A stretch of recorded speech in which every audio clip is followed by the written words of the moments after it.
And I say this because it's honest, and this is how I feel, and I say this because it works. Notice I have not referred, if not used, one of the classic explanations, reasons why not to intermarry. When I was growing up, what I always heard, we heard in my generation was, don't marry a non-Jew, Hitler killed 6 million, look what you'll be doing. Your grandfather, if he was alive, Jewish guilt, right? I don't use it because I don't actually think it works very well. And we do have a responsibility. We're a small people. We are, not doing that great numerically. There's a lot of anti-Semitism. Everybody counts. It's crucial. But that's not the way to start a conversation. So if you want to speak to your children, grandchildren, friends, you don't start by saying, how can you do this to Jewish people? Because basically, what's a person going to hear? You want me to be unhappy for your people. You want me to sacrifice my life, the person I love, for the Jewish people. I'm not going to do that. And people don't do that. Which is why the approach that I use, and it's honestly how I feel, is that no, you're not sacrificing anything. This is better for my family, better for my marriage, better for my kids, and I want my family to stay Jewish. Yes, the second step is yes, the Jewish people need you. That's the second step. What we've done in the last little while together is I've tried to share with you, for your own understanding, if this affects you, for your children's greater understanding, is an approach to understanding why marry Jewish. Now the obvious next question, with this I'm going to end, and I'll have time for questions or comments. The obvious question is, okay, what about dating? Because very often, it's easy, look, if a person is deeply involved with a non-Jew, they're in love, it's very hard to get them to think. I mean, this is what I do when I'll deal with it, if you have someone, I'm glad to talk to them. But it's not easy. But if somebody is not deeply involved, what we've shared so far is very logical. It's almost impossible to argue. Big advantages, no guarantees in life. Better for the marriage, better for the kids, better for the Jewishness. Much better.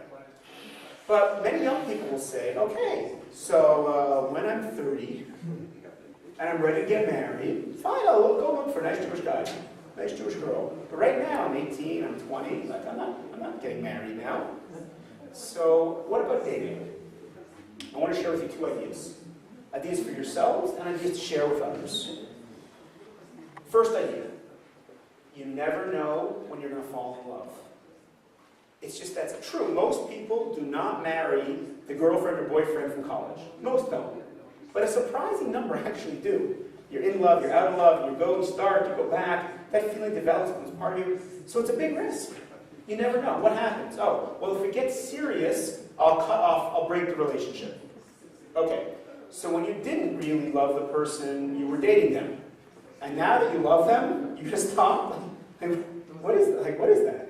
So it doesn't work at all. And it's a big risk. So that's the first thing. Just be smart. And what happens if you do develop deep feelings for the person? Then what happens? Then you're stuck. That's number 1. Number 2, young people will often say, okay, I'll take my chance. 90% chance I'm not going to stay with this person. Right? I'm 18. So I'll take my chance. I know it's a risk, I'll take my chance. Core idea, please listen carefully. People think, well, I'll date now, I'm 18, 20, 25, when I turn 26, 27, fine, then I'll start dating Jews. No. Think about what's happening to the person. I want to give you an example. Imagine that you have a nice Jewish family, young man named David, grows up here in Mexico, goes to Jewish school. When he graduates high school, graduates school, 18 years old, right, 17, 18 years old, and you ask him, are you going to marry a Jewish person? He says, of course. And then you say, what percentage chance are you going to marry a Jew? You say, 100%. Are you kidding? I went to Jewish school, my parents would kill me, we did holidays, 100%. But David then gets a scholarship, and he goes to college in the United States. And he spends 4 years in Kansas, and there's no Jews there. And then he gets a good job, and he's busy, and he doesn't have time, so he's like, they date, they meet people at work. He's now spent 3 years, dating people from work. He's a young man, he's not so serious about getting married. When he was 18 years old, he was 100% convinced he's going to marry another Jew. Now, he was 22, now he's 25. If you ask him, are you going to marry another Jew? Well, be nice, what percentage? Oh, we'll see if it's what you do affects you. And if a person is dating non-Jews, they get used to the idea of dating non-Jews. They forget it was ever so important to them to date somebody Jewish and marry somebody Jewish. They have to lessen their involvement in Judaism because they don't want to have a problem with the person they're dating. And what was once very important to them is suddenly they're intermarried. This happens all the time. This is the norm of what happens. It's not an exception, this is the rule. Which means, the first reason, if you understand, if you want to marry somebody Jewish, the first reason to date another Jew is you never know when you're going to fall in love.